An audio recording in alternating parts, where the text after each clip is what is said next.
예, 반갑습니다. 오늘 우리는 하나님이 과연 기뻐하시는 것이 무엇인가에 대해서 우리가 알아보려고 합니다. 죄송합니다. 아주 기침이 감기가 걸려서 요즘 날씨가 많이 덥죠. 춥죠. 덥다는 거 춥죠. 말도 헛나오네요. 감기 조심하시고요. 이게 계속 기침 때문에 좀 쉽지가 않습니다. 하나님 과연 기뻐하시는 거라고 한다면 우리가 떠오르는 것이 뭘까요? 그것은 우리가 1차적으로 생각해 봐야 될 문제가 있습니다. 하나님이 기뻐하는 것라고 했을 때 내가 기뻐하는 것이 아니라 정말 우리의 주체 되시는 정말 우리의 주인 되시는 하나님이 과연 무엇을 기뻐하실까? 우리가 그것을 생각해 봐야 된다는 것이죠. 하나님이 기뻐하시는 것은 많이 있을 겁니다. 또 개인적으로도 각각 판단하시기에 하나님은 이렇게 했을 때 기뻐하실 거야 라고 우리가 많은 생각을 하시죠. 오늘 우리가 본문을 좀 읽어봤지만 본문 속에서 보면 두 가지를 경우를 예를 들어서 이사야 선지자가 말하고 있습니다. 그 첫 번째가 바로 금식이라는 것입니다. 우리 교회는 금식을 어떻게 하죠? 어떤 경우에 금식을 합니까? 금식을 하는 이유가 뭐죠? 그죠? 무조건 나에게 힘든 일, 또 내가 뭐 병이 걸렸거나 질병이나 또 내가 또 어려운 일에 닥쳐 있었을 때 잘 해결되지 않고 풀리지 않는다. 그럴 때 우리는 평상시 기도를 하지만 그래도 하나님 앞에 우리의 이런 간절함을 더하기 위해서 우리는 금식이라는 걸 하고 있습니다. 금식이라고 하는 것이 나쁘다는 것이 아니죠. 근데 오늘 우리가 좀 전에 읽었던 말씀을 보면 금식을 하는 우리가 잘못하고 있다라는 거죠. 오해한다라는 겁니다. 우리가 금식한다는 건 뭘까요? 그냥 밥만 굶는 것일까요? 성경은 우리에게 그렇게 얘기하고 있지는 않아요. 그것은 다만 우리가 판단해서 하는 거죠.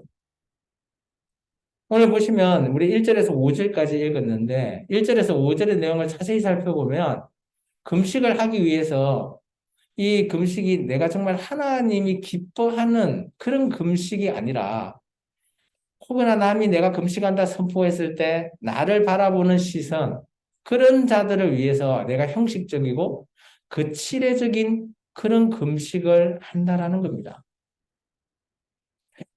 금식은 어떻게 보면 내가 필요한 거잖아요.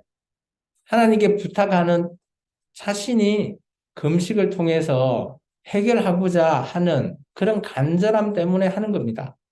근데 오늘 말씀을 한번 보시면 놀라운 거는 금식하면서, 그죠? 어때요? 오락도 하고요. 일도 한다는 거예요. 그게 말이 되냐 이거죠. 그렇다면 그런 거는 뭘까요? 남한테 그냥 보여주는 거고, 또 금식하면서 논쟁도 하고, 다투고, 또 뭐 이게 보면 주먹으로 친다, 뭐 이런 얘기도 나옵니다. 과연 금식한다 선포해 놓고 내 방식대로 한다라는 거죠. 그러다 보니까 금식한다라고 선포하면서 내 목소리만 하나님 앞에 상달되기를 원하는 거죠.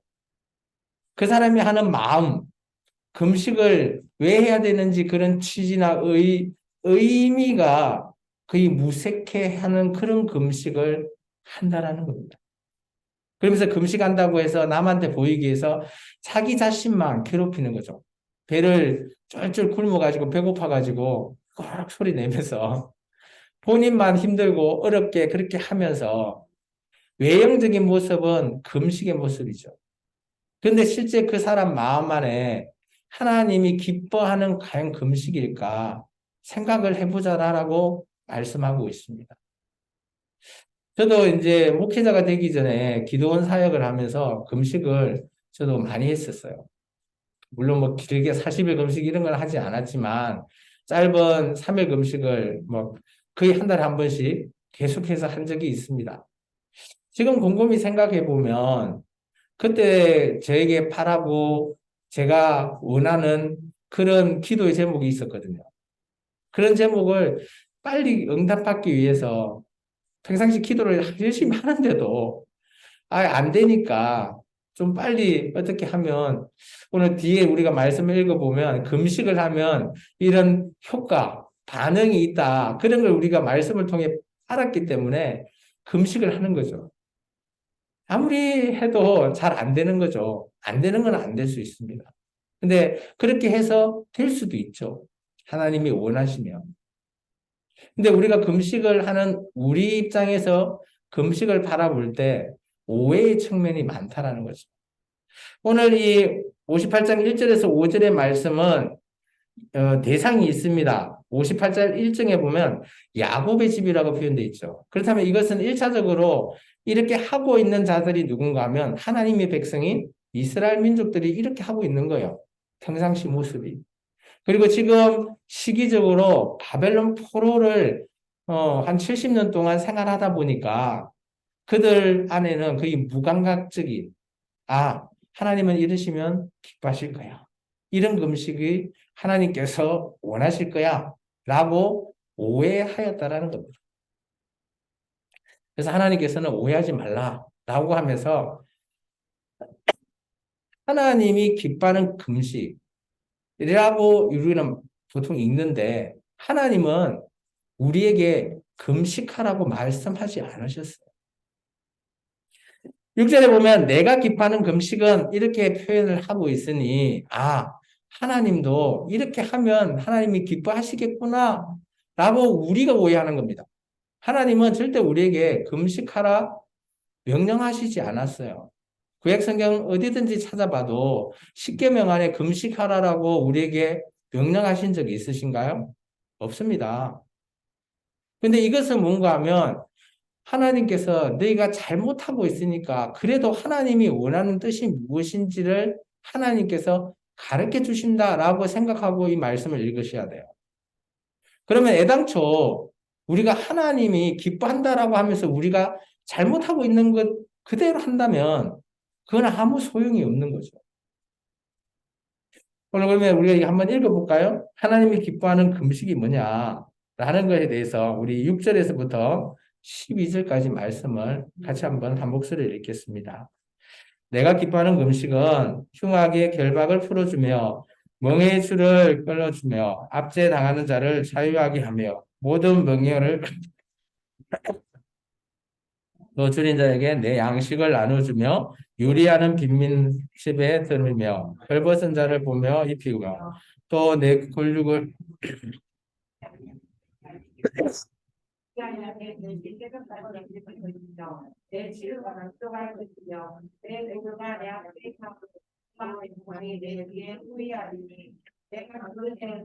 여호와가 응답하겠고 내가 부르짖을 때에는 내가 여기 있다 하리라. 만일 내가 이 중에서 멍에와 손가락질과 허망한 말을 자하여 버리고 줄인 자에게 내 심정이 동하며 괴로워하는 자의 심정을 만족하게 하며 내 빛이 허감 중에 떠올라 내 어둠이 낮과 같이 될 것이며 여호와가 너를 항상 인도하여 메마른 곳에서 내 영혼을 만족하게 하며 내 뼈를 견고하게 하리니 너는 물든 동산 같겠고 물이 끊어지지 아니하는 샘 같을 것이라. 내게서 날짜는 오래 평평한 곳들을 다시 세울 것이며 너는 역대에 파괴된 기초를 쌓으리니 너를 일으켜 무너진 데를 보수하는 자라 할 것이며 길을 수축하여 되게 하는 자가 하리라. 아멘. 우리가 이제 6절부터 보면 하나님이 기뻐하는 금식을 하면 딱 효과가 나오죠. 6절이 우리가 바라는 거 아닐까요? 흉악한 결박이 풀리고 멍에의 줄이 이게 없어지고 압제당하고 있는 여기서 이제 압제당한 것은 그들의 포로 생활 그런 걸 얘기하는 것 같고요. 또 모든 멍에를 하나님께서 다 꺾어주시겠다. 이게 우리 안에 있는 이게 아마 여기 1차 대상자들은 그들이 포로 생활에 그런 힘들어하는 것, 억압받는 것, 핍박받는 것 그런 거를 금식을 통해서 하나님께서 자유하게 해주겠다라는 것을 6절만 보면 충분히 그 시대에 바벨론 포로 된 자들의 생각을 좀 읽을 수 있습니다. 그럼 우리에게 적용을 한다면 우리에게도 우리의 문제가 풀리고 우리의 질병이 낫게 되고 치유되고 그런 것을 우리는 원하는 거죠. 금식하는 방법을 얘기하죠. 7절에 보시면 줄인 자에게 양식을 나눠줘라. 빈들의 빈민을 집에도 드리고 뭐 헐벗은 자를 입히고 굴르기에 피하여 숨지 않은 것, 뭔가 이웃 사랑 이런 거 실천해라. 이게 금식하는 방법이다라고 말하는 거예요. 이게 뭔 방법일까요? 우리가 그죠? 배를 굶는 것, 음식을 먹지 않는 것이 하나님의 방법은 아니라라고 얘기하고 있어요. 그럼 우리는 왜 금식하면 굶어야 된다고 생각할까요? 그게 잘못됐다라는 거죠. 오늘 7절의 말씀에 의거해 보면 하나님이 기뻐하는 것은 뭘까요? 하나님의 의를 실천하고 긍휼을 실천하고 자비를 실천하는 길 그런 것이 하나님이 원하는 금식의 방법이다라는 겁니다. 내가 배를 굶고 하는 것이 아니라는 거죠. 근데 우리가 이제 굶어야지라고 하는 것을 우리는 왜 금식으로 늘 알고 있었을까요? 구약은 이렇게 얘기하고 있지는 않는데 그런데 놀랍게도 우리가 초대교회에 보면 안디옥 교회가 있습니다. 안디옥 교회에 보면 그죠? 선교사 파송을 위해서 담임 목사님 바나바와 바울을 보낼 때 그 안디옥 교회에 있는 많은 그런 성도들이 금식을 했대요. 왜 했을까요? 자기 먹을 그 양식에 해당되는 돈, 여비를 챙겨서 선교 여행하는 그 두 명에게 주기 위해서 굶었다라는 거죠. 근데 우리는 그거 외형적인 그런 모습만 보고 금식하면 굶어야 된다. 우리는 이렇게 인식하고 있는 거예요. 근데 성경에서 말하는 금식은 그죠? 전혀 그렇게 하라라고 말하는 게 아니에요.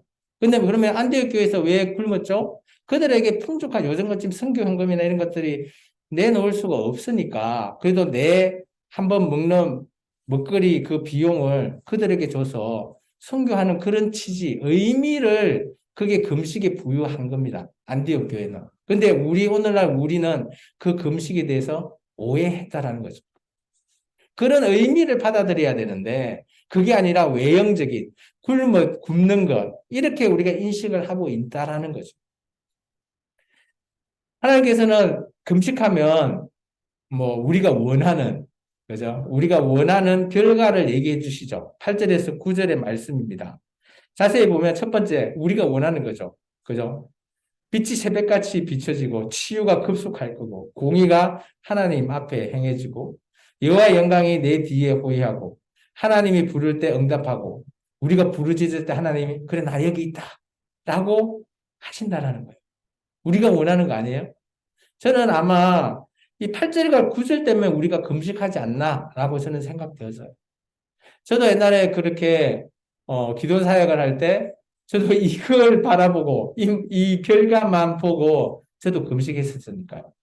근데 자세히 보면 아니라는 거죠.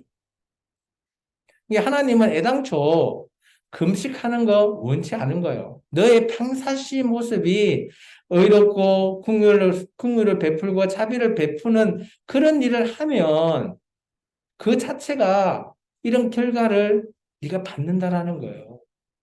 안디옥 교회가 굶어서 그런 선교사 파송을 한다라는 거. 그게 안디옥 교회가 한 번만 했을까요? 아니요. 1차, 2차, 3차 할 때마다 그 교회의 성도들이 그렇게 여비를 충당해 주기 위해서 굶었다는 거죠. 그리고 또 예루살렘 교회에서 연보하기 위해서 또 그렇게 금식하면서 그런 연보에 같이 동참하는 어떻게 보면 그들은 평상시 모습을 그렇게 금식으로 행했다라는 겁니다. 이게 하나님이 원하는 금식은 내가 아플 때 뭐 한번 특정적으로 하라 이런 게 아니에요. 하나님은 평상시 네가 하고 있는 그 의를 행하고 선을 행하고 긍휼을 베풀고 자비를 베푸는 그런 생활을 네가 평상시 할 때 그게 정말 하나님이 기뻐하는 것이다라는 거죠. 금식이 아니라 기뻐하는 것이라는 거예요. 그래서 제가 말씀의 제목을 하나님께서 기뻐하는 것이라고 말한 거예요. 하나님은 금식을 원하지 않으신다라는 거예요. 놀라운 거는 10절부터 12절 보면 참, 이런 우리가 평상시 이렇게 하나님의 의와 긍휼과 자비를 행하면 하나님께서 이렇게 주신다는 거예요. 그게 10절에서 12절입니다. 그죠? 뭐 다 부서진 것도 하나님이 새로 세우시고요. 물된 동산같이 물이 끊이지 않는, 얼마나 풍족하는, 정말 우리 시편 1편에 보면 의인에게 말하고 있는, 그죠? 그런 걸 얘기하는 거 보면 하나님이 원하는 거는 네가 의롭게 살아라는 거예요. 이 땅에서 선하게 행하라는 거죠.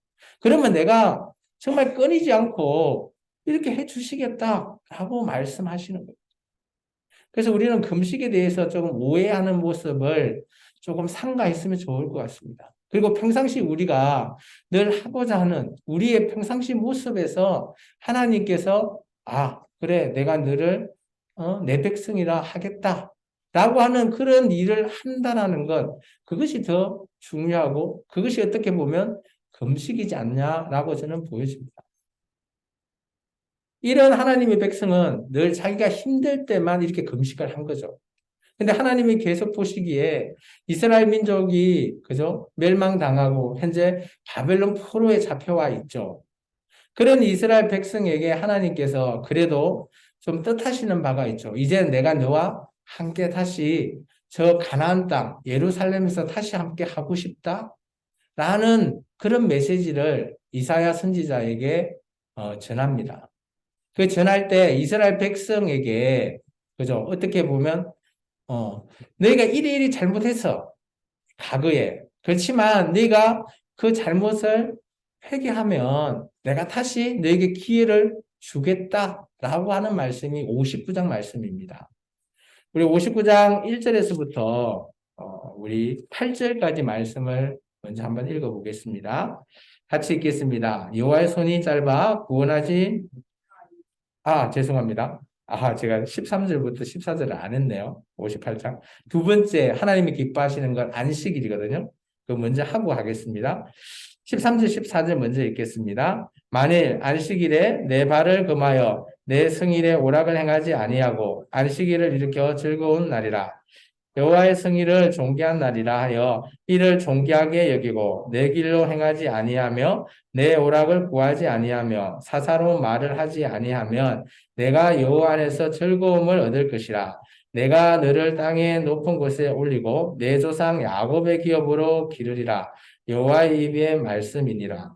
하나님은 금식뿐만 아니라 너희가 안식일을 제대로 지켜봐. 그렇다면 이 메시지는 당시 포로 생활을 하고 있는 이스라엘 민족이 안식일도 어떻게 보면 제대로 안 지켰다라는 거예요. 안식이라도 네가 제대로 지키면 내가 너희를 존귀하게 여기고 네가 정말 즐거움을 얻을 것이야 라고 말하는 거예요. 지금 우리에게는 이 안식일이 뭐예요? 주일이죠.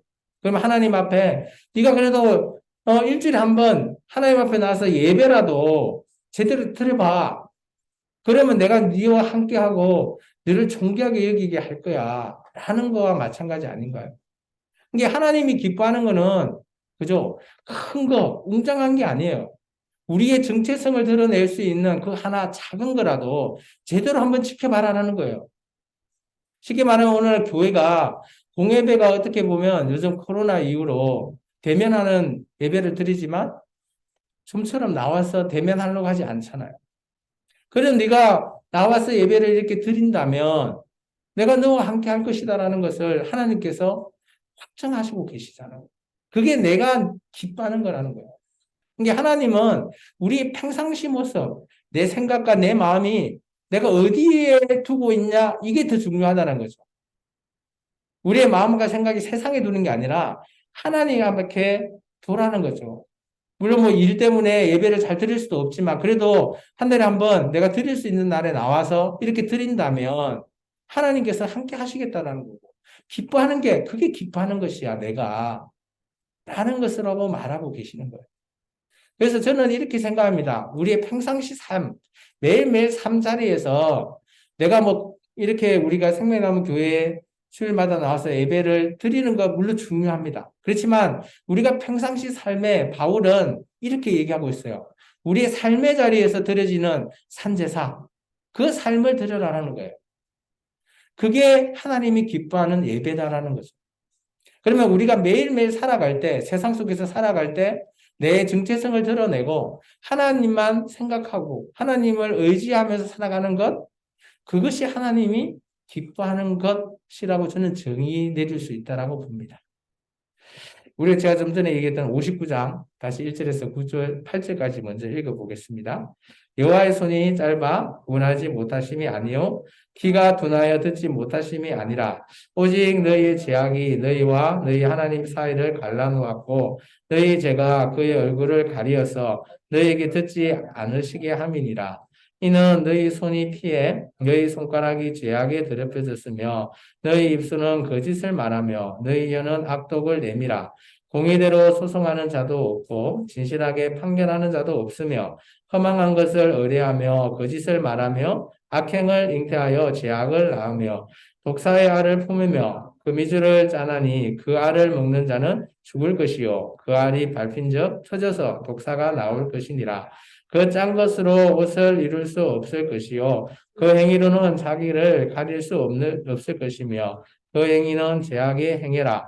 그 손으로 정확한 행동이 있으며 그 발은 행악하기에 빠르고 무지한 피를 흘리기에 신속하며 그 생각은 악한 생각이라. 황폐와 파멸이 그 길에 있으며 그들은 평강의 길을 알지 못하며 그들이 행하는 곳에는 정의가 없으며 굽은 길을 스스로 만드나니 무릇 이 길을 밟는 자는 평강을 알지 못하느니라.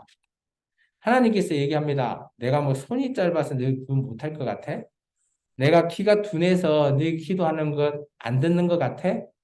오늘 우리 58절에 보면, 그죠? 2절에 보면, 하나님 앞에 기도할 때, 왜 우리 3절에 보면, 왜 우리가 이렇게 금식해서 기도하는데, 안 들으십니까? 라고 하잖아요. 그거에 대한 하나님의 답변이라고 저는 보여져요. 59장 1절이. 너 기도, 키가 어두워서 안 듣는 거 아니야. 내가 너희 지금 바벨론 포로 이렇게 힘들어하는 거, 구원하는 거, 능히 할 수 있지만, 뭐가 문제라는 거죠?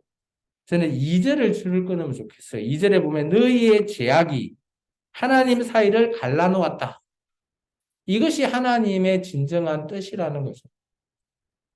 저는 여기는 이 말씀은 우리가 평생 기억해 하셔야 돼요. 나 죄악 때문에 하나님 앞에 구원받지 못하는 것은 나 때문이지 하나님이 그죠? 구원하지 않고 듣지 않아서가 아니라는 겁니다. 그렇다면 58장의 내용을 같이 붙여보면 우리의 평상시 삶의 모습이 하나님 보시기에 좋았다. 그러는 것이 하나님이 기뻐하는 것이다라고 생각되는 거예요. 이게 우리가 매일매일 살아갈 때 내가 어디에 초점을 두고 살아가냐? 이게 참 중요하다라고 보여져요. 오늘 이스라엘 민족은 59장 1절에서 8절 내용을 읽어보면 어떤 내용이에요? 그들이 악을 행하는데 그 악에서 빠져나올 수 없는 거죠. 그죠? 그죠? 악의 순환고리에서 빠져나와야 되는데 아무리 해도 그 악이 악을 또 낳고 잉태하고 그러다 보니까 결국은 사망할 수밖에 없다라는 걸 얘기해요. 그걸 이렇게 비유하죠. 5절에 보면 독사의 알을 품었는데 그죠? 거미줄에 이렇게 품어 있는데 그게 터지면 또 독사가 나와. 이게 보면 악이라는 것은 우리가 쉽게 허용할 수도 있습니다. 근데 허용했을 때 그걸 돌이키기가 쉽지 않다는 것을 하나님이 말씀하시는 거예요, 지금. 너희가 지금 바벨론 포로 생활하고 있는 건 너희가 기존에 행했던 그 악 때문이다. 죄악 때문에 이렇게 너희가 지금 당하고 있는 것이야. 라고 말하는 거예요. 그러다 보니까 그 죄악 안에 빠져 있으면 아무리 우리가 평안의 일, 정의의 길을 보려고 해도 우물안 개구리처럼 볼 수 없다는 거예요. 그래서 오늘날 저와 여러분이 이 죄의 문제를 예수님을 아니면 우리 또한 똑같을 거예요. 지금 이스라엘 민족의 포로의 생활하는 거와 별반 차이 없다라는 겁니다. 이런 메시지를 하나님께서 이사야 선지자를 통해서 그 바벨론 포로에게 지금 선포하였습니다. 그런 메시지를 들었던 백성들 반응을 우리 한번 보겠습니다. 그 반응이 9절에서부터 15절의 말씀이에요.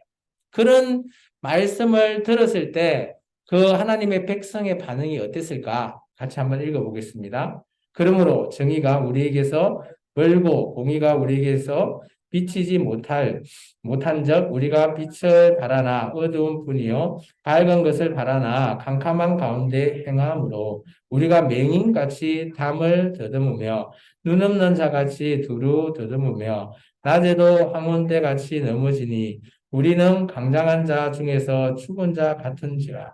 우리가 곰같이 부르짖으며 비둘기같이 슬피 울며 정의를 바라나 얻고 구원을 바라나 우리에게서 멀도다. 이는 우리의 허물이 주의 앞에 심히 많으며 우리의 죄가 우리를 쳐서 정언하오니 이는 우리의 허물이 우리와 함께 있음이니라. 우리 죄악을 우리가 아나이다. 우리가 여호와를 배반하고 속였으며 우리 하나님을 따르는 데서 돌이켜 포악과 폐악을 말하며 거짓말을 마음에 잉태하여 나오니 정의가 뒤로 물리친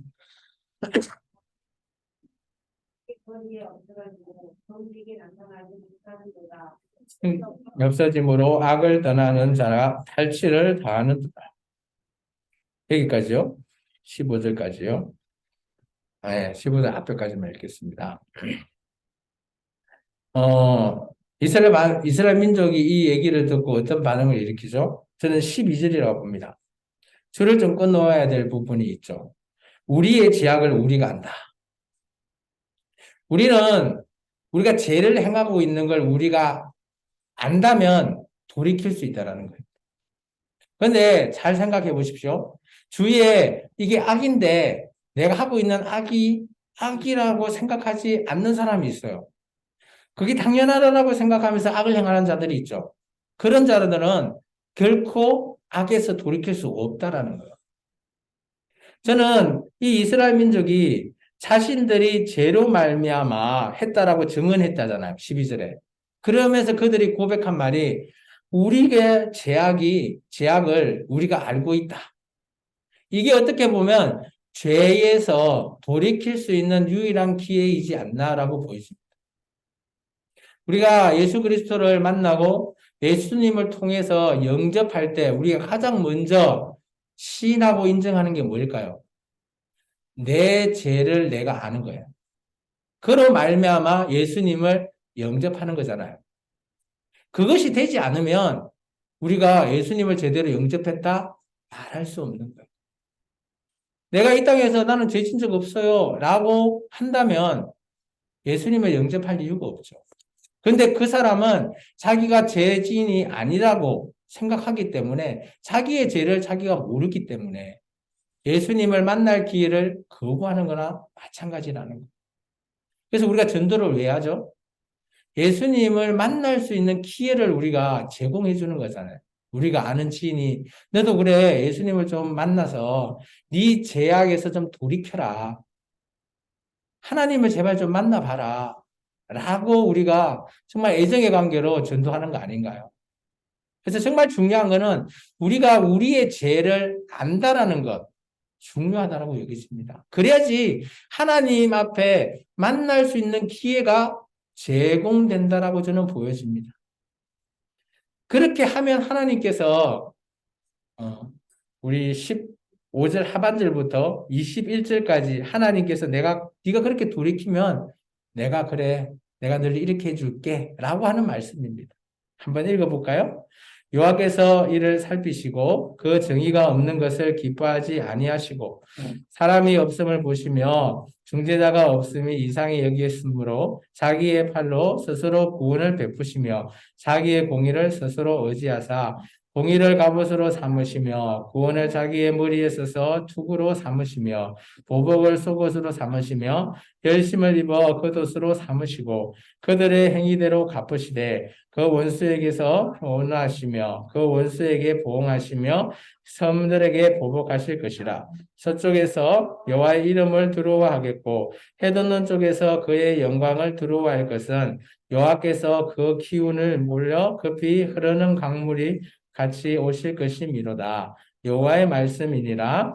구속자 시온에 임하며 야곱 자손 가운데에서 잿가를 떠나는 자에게 임하리라. 여호와께서 이르시되 내가 그들과 세운 나의 언약이 이러하니 본 내 위에 있는 나의 영광, 내 입에 둔 나의 말이 이제부터 영원하도록 내 입에서와 내 후손의 입에서 내 후손의 후손의 입에서 떠나지 아니하리라 하시니라. 여호와의 말씀이니라. 아멘. 하나님께서 어떻게 하실신다고요? 18절에 줄을 좀 끊으면 좋겠어요. 앞부분만. 그들의 행위대로 갚으신다. 성경은 잘 읽어보시면 성경에서 말하고 있는 뭐 진리 아닌 진리, 진리가 아니라는 게 아니라 진리의 말이 있죠. 우리가 심은 대로 어때요? 거두죠. 그러면 우리가 한 대로 갚게 해준다는 거예요. 내가 좋은 걸 심으면 좋은 걸 얻을 거고, 내가 악한 것을 심으면 악한 것을 거둘 수밖에 없다. 이게 하나님 나라에 하나님께서 제정하는 표, 공의와 정의로 내가 이 나라를 다스리겠다라는 거예요. 이게 네가 한 것에 대해서 내가 그대로 갚아줄게 라는 겁니다. 이제 자세히 보시면 우리가 우리를 죄를 아니까 이제 하나님께 돌아가겠습니다. 라고 했던 이 백성에게 그래 네가 이제 돌이켰으니까 네가 그 돌이킨 대로 내가 함께 하겠다라는 거예요. 그래서 하나님께서 하나님 스스로 모든 일을 하십니다. 그래서 21절에 보면 줄을 끊으면 좋겠어요. 중간 정도 그 다음에 내 위에 있는 나의 영과 내 입에 둔 나의 말. 이게 하나님의 영, 하나님의 말 이것이 어떻게 한다고요? 영원토록 내 후손의 후손까지 떠나지 않겠다라는 거예요. 하나님은 늘 그죠? 아브라함에게도 얘기하셨고 또 모세를 통해서 시내산 언약을 통해서 하나님이 늘 얘기했죠. 네가 내 명령과 규례를 잘 지켜 행하면 영원하도록 끊이지 않겠다 하겠다라는 거죠. 똑같은 말을 다시 해줍니다. 바벨론 포로 잡혀온 자들에게. 그러면 하나님의 그 언약은 아직까지 유보되었다라는 거예요. 오늘 저와 여러분은 예수님과 맺은 새 언약으로 말미암아 우리도 구원에 이르는 그날을 기다리잖아요. 그럼 하나님께서 늘 함께 하시는 그 말씀 이걸 지키기를 원한다라는 거죠. 어떻게 보면 구약의 이스라엘 백성이나 오늘 예수님을 믿는 저와 여러분 교회가 어떻게 보면 다르지 않다라고 저는 보였어요. 하나님의 말씀대로 그대로 살아간다면 그 말씀을 지켜 행한다면 그 속에서 하나님께서 원하는 것 하나님께서 기뻐하시는 것이 아니겠냐 여겨진다는 겁니다. 오늘 말씀을 한번 세 가지 정도 정리하고 적용을 한번 해볼까 합니다. 첫 번째, 금식에 대해서 오해하지 말자. 제가 얘기해 드렸죠. 금식은 하나님이 기뻐하는 금식은 의와 긍휼과 자비하는 것이다. 그렇다면 우리가 평상시 삶이 이렇게 해야 되는 그런 자가 되시기 바랍니다. 두 번째, 하나님이 기뻐하시는 의와 긍휼과 자비하는 것 이것을 어떻게 해야 돼요? 우리의 삶의 자리에서 실천하기를 원하는 거예요. 바울도 마찬가지 로마서에 우리의 매일 삶을 하나님 앞에 산 제사로 드려라는 거죠. 그러면 우리의 산 제사를 드리는 게 뭐예요? 우리가 제물을 드리는 건 아니잖아요. 우리의 삶에 하는 행동, 결정, 우리가 하는 행위, 이 모든 것들을 하나님 앞에 드리는 거니까 그거의 삶을 우리가 실천할 수 있어야 된다는 거예요. 우리는 뭐 죄에서 벗어날 수 없다. 또 우리는 우리의 죄를 이제 알았다. 세 번째 내용이죠. 죄에서 벗어날 수 없는 것, 그걸 안다라는 게 참 중요합니다. 우리가 늘 매주 이렇게 나와서 예배하고 기도하실 때 여러분들이 가장 먼저 기도를 뭘 하죠? 하나님 제가 뭐 잘못했어요. 기도하지 않나요? 죄를 자복하잖아요. 회개하죠. 저는 회개의 삶, 우리가 매일매일 뭐 주일뿐만 아니라 매일매일 삶에서 하나님 앞에 회개하고 자복하면서 우리가 우리 안에 있는 죄를 우리가 이기시기 바랍니다. 물론 예수님께서 죄라는 문제를 이겨 놓으셨어요. 그렇지만 우리가 평상시 삶에서도 이런 회개의 삶을 살지 않는다면 우리는 죄의 문제에서 이길 수가 없어요. 물론 예수님께서 다 이겨 놓으셨겠지만, 그래도 우리의 삶 가운데, 그래서 우리가 죄를 안 짓는 건 아니잖아요. 죄송합니다. 이게 오늘 말씀을 좀 정리하면 그런 거예요. 우리는 평상시 우리가 살아가는 우리의 삶이 얼마나 가치 있고 중요한가 하나님께서 말씀을 통해서 가르쳐 주십니다. 나아가서 그렇다면 우리의 이 삶이 하나님이 기뻐하는 것의 삶이 되기를 주의 이름으로 축원합니다. 기도하겠습니다. 주님 감사합니다. 오늘도 기쁨